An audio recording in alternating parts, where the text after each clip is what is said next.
Lebanese authorities have announced that Israeli strikes killed 37 people in the past 24 hours. And since late on Thursday evening, attacks on Beirut appear to have intensified, with a source close to Hezbollah informing foreign media that Israel had conducted 11 consecutive strikes on the group's stronghold in the capital south, in one of the most violent raids since Israel intensified its bombardment campaign last week. According to Israeli media, Hashem Saifuddin, the presumed next leader of Hezbollah, was the target of Israeli airstrikes on the southern suburbs of Beirut, but Hezbollah has not commented on the claims yet. Meanwhile, the head of the World Health Organization has called for the urgent facilitation of flights to deliver health supplies to Lebanon, saying medical supplies cannot be delivered due to the almost complete closure of Beirut's airport. Meanwhile, the risk of an escalating war between Israel and Iran is testing the global market's faith that crude oil prices would be insulated from a widening of hostilities across the Middle East. We have a reaction lined up for you from the US President. Listen in to what Joe Biden had to say. How confident are you that a full-out, all-out war can be averted in the Middle East? How confident it's not going to rain? Look, I don't believe there's going to be an all-out war. I think we can avoid it, but there's a lot to do yet. Will there be a... And for further clarity, we have with us Middle East expert Reza Khanzadeh. Thank you so much, Reza, as always, for making time for us. We are now reading reports that Israel is likely eyeing Iran's oil and nuclear facilities as it determines its response to Tehran's missile attack. Do you believe Tehran is likely hoping there will be some restraint at this stage, Reza? Thanks for having me. Yeah, I do. I do believe that Iran is hopeful that there will be some restraint, but they're also a pragmatic, regime. The Islamic Republic is very pragmatic, and they understand the actors at play, and they do understand Israel and Prime Minister Benjamin Netanyahu, and what kind of strategy he's been trying to piece together for the entirety of his political career, which has been to dismantle, if not destroy, Iran's nuclear facilities, which are in Natanz, Isfahan, Tehran, and many miles underground, under mountains. So even if those attacks, which I do believe,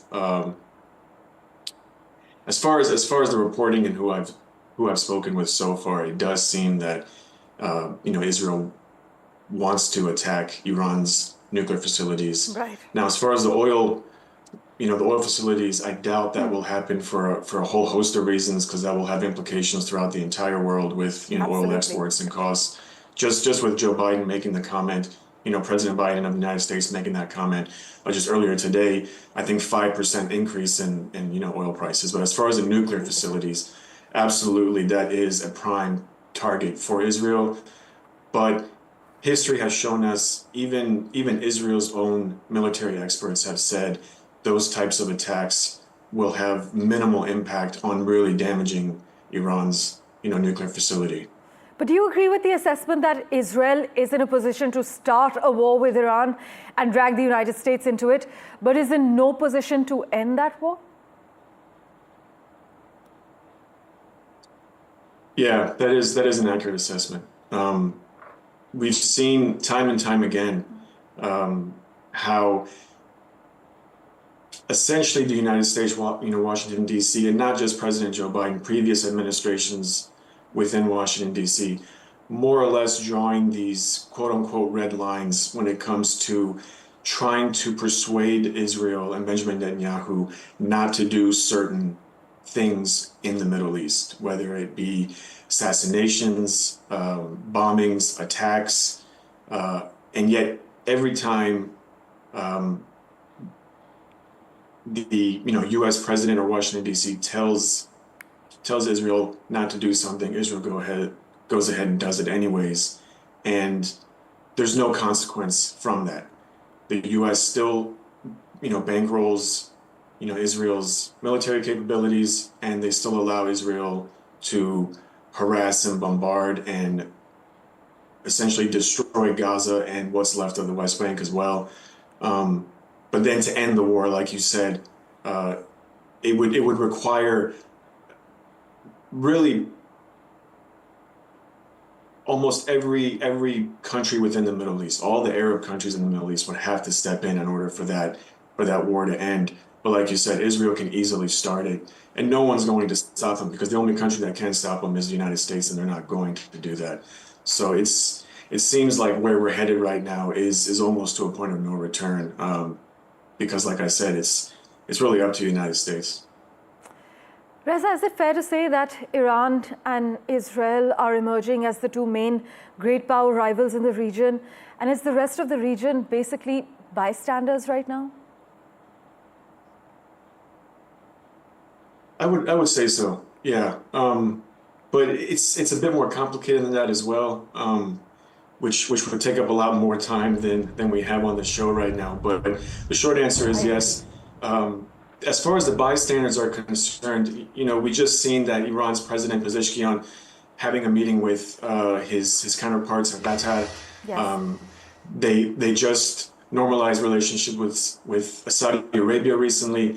So even though we may consider these Gulf and Arab states bystanders, they still play a significant role in trying to de-escalate this tension between these two, I guess, superpowers, if you want to call them, within the region. But essentially, if you take away the just blind support from Washington, D.C. away from Israel, Israel is not a superpower in that region. It's really the United States. But having that tension there and having those, quote unquote, bystanders, especially those countries that are considered the flyover countries, right? The countries in between, geographically in between Israel and Iran, because as these two nations, as Israel and Iran continue to bomb each other, they have to fly those projectiles and missiles and ballistic missiles and drones and what have you over these sovereign airspaces, which is Iraq and Jordan and Lebanon and I think parts of Syria as well. So they're not really just bystanders, but at the moment they're kind of playing both sides, if you will, because genuinely no one in the Middle East, probably other than Benjamin Netanyahu, wants a war in this region. Absolutely, that's something we've been hearing as well from many analysts like you. But thank you so much, Reza, for joining us with your viewpoint and your perspective. We will, of course, revert to you for regular updates regarding this escalating conflict.